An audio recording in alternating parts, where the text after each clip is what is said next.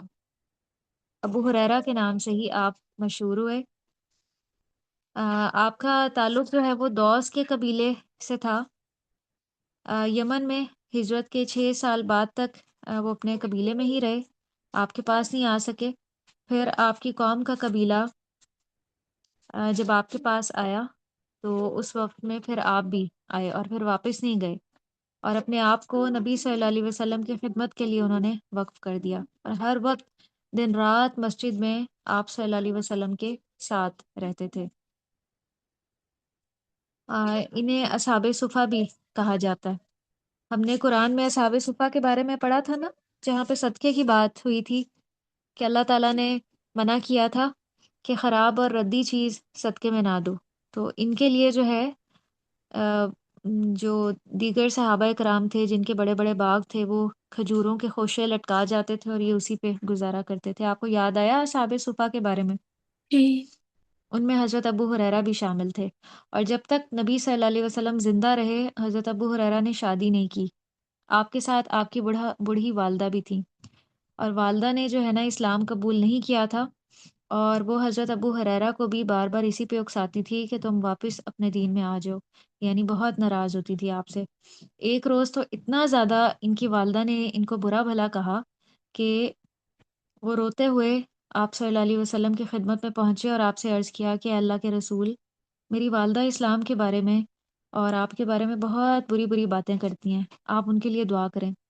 تو آپ صلی اللہ علیہ وسلم نے ان کی والدہ کے لیے دعا کی، اور حضرت ابو ہریرہ آپ کی مجلس سے اٹھ کر جب گھر واپس گئے تو پتہ چلا کہ والدہ غسل کر رہی ہیں، اور انہوں نے اس کے بعد کلمہ پڑھ کے مسلمان ہو گئی۔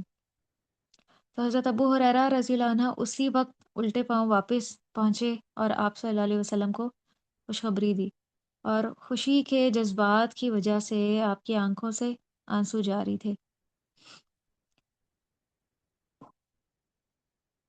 اور حضرت ابو ہریرہ جو ہیں وہ نبی صلی اللہ علیہ وسلم کو بے حد چاہتے تھے، آپ سے بہت محبت کرتے تھے، آپ سے کسی بھی وقت الگ نہیں ہوتے تھے، مسلسل آپ سے علم سیکھتے تھے، اور وہ اکثر نبی صلی اللہ علیہ وسلم کے بارے میں فرماتے تھے کہ میں نے آپ سے بڑھ کر کوئی بھی حسین چہرے والا نہیں دیکھا۔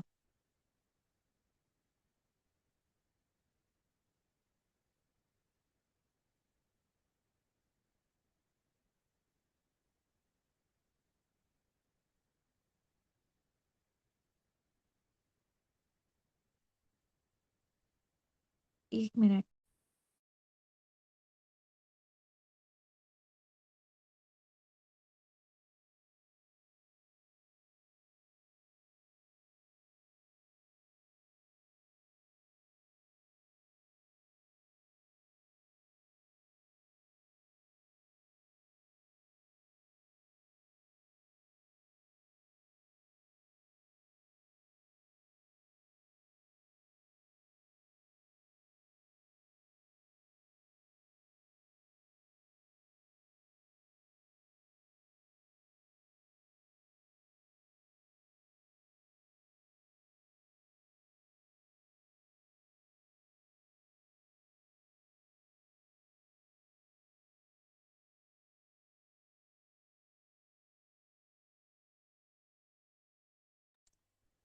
جی، تو حضرت ابو ہریرہ جو ہے نا، وہ اکثر یہ الفاظ بولا کرتے تھے کہ سب تعریفیں جو ہے وہ اللہ کے لیے ہیں جس نے ابو ہریرہ کو اسلام قبول کرنے کی توفیق دی۔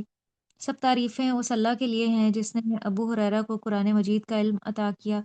سب تعریفیں اس اللہ کے لیے ہیں جس نے ابو ہریرہ کو محمد صلی اللہ علیہ وسلم کا صحابی ہونے کا شرف بخشا، یعنی ان تین باتوں پر وہ اپنے اسلام پر، قرآن کے علم پر اور آپ کے ساتھی بننے پر بار بار شکر ادا کیا کرتے تھے۔ ان نعمتوں پر سب سے زیادہ خوش ہوتے، اسی وجہ سے آپ کے اندر دین کا علم حاصل کرنے کی ایک دھن سمائی ہوئی تھی۔ بیان کرتے ہیں کہ ایک بار حضرت زید بن ثابت بیان کرتے ہیں کہ میں ابو ہریرہ رضی اللہ عنہ اور ہمارے ایک اور ساتھی۔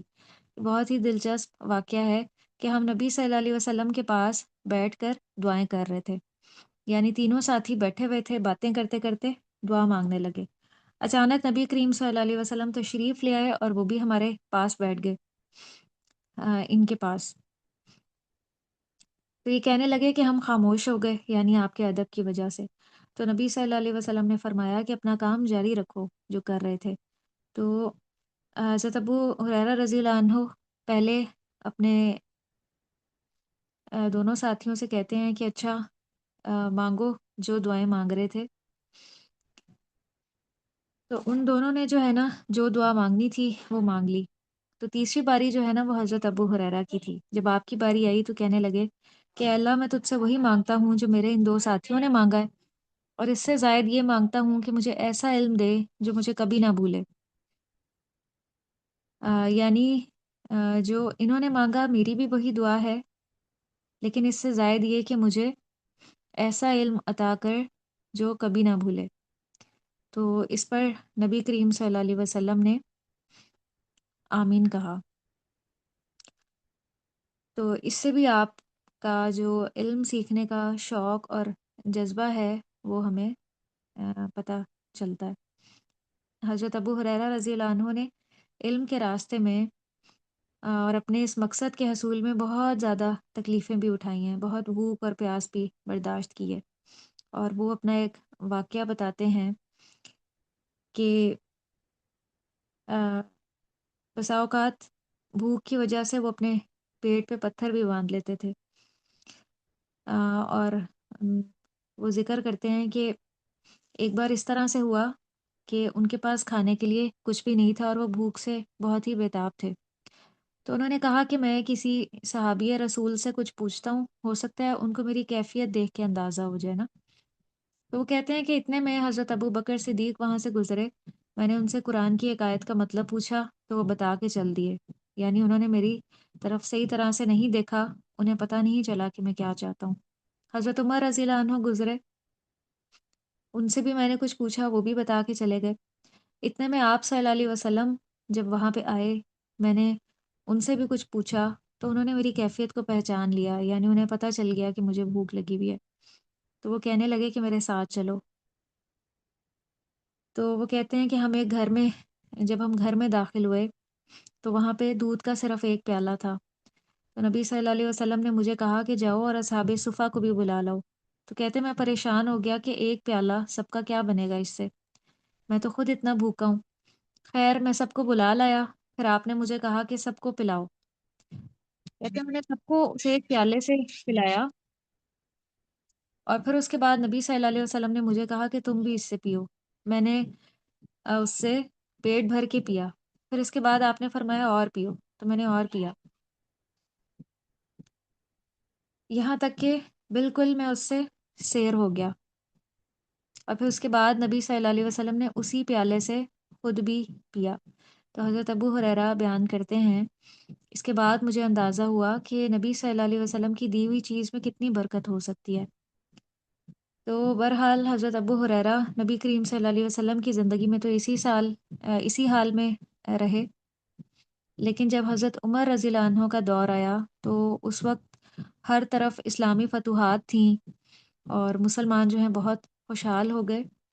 تو حضرت ابو ہریرہ نے پھر اس کے بعد جو ہے وہ شادی کر لی اور ان کے حالات جو ہیں وہ بہت اچھے ہو گئے۔ تو یہ ہے علم کی وہ دولت جو انسان کو ہر چیز سے بڑا مقام دیتی ہے۔ تو مال و دولت کی حیثیت جو ہے وہ اتنی نہیں ہے، وہ تو آنے جانے والی چیز ہے۔ اصل چیز جو ہے نا وہ انسان کا علم ہے، اس کا کردار ہے، اس کا اخلاق ہے۔ اور حضرت ابو ہریرہ ایک وقت میں گورنر بھی بنائے گئے، لیکن پھر بھی انہوں نے کیا ہے، مال و دولت کے آنے کے بعد بھی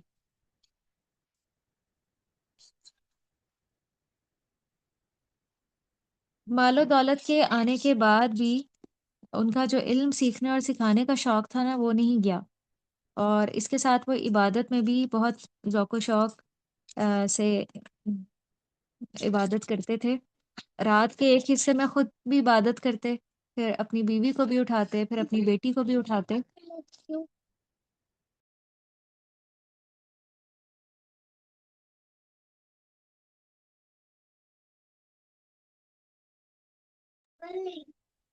تو یہ تو ان کا اپنی فیملی کے ساتھ تعلق تھا کہ انہوں نے جو علم سیکھا تھا یا جو ان کا عمل تھا وہ اپنی فیملی کو بھی ساتھ اس میں شامل رکھتے تھے، اور ان کا اپنی والدہ کے ساتھ بہت اچھا طرز عمل تھا۔ وہی والدہ جنہوں نے اسلام کے راستے میں ان کے لیے بہت ہرڈلز کریٹ کی تھی، تو ان کے ساتھ جو ہے وہ ان کا معاملہ بہت ہی اچھا تھا۔ وہ اپنی والدہ کے بہت فرما بردار اور خدمت گزار تھے، اور ان کا معمول تھا کہ جب بھی وہ گھر سے باہر جاتے نا تو اپنی ماں کے دروازے پہ آ کر کھڑے ہو جاتے، انہیں سلام کرتے، ان کی والدہ جواب دیتی، تو وہ کہتے کہ آپ پر اسی طرح سے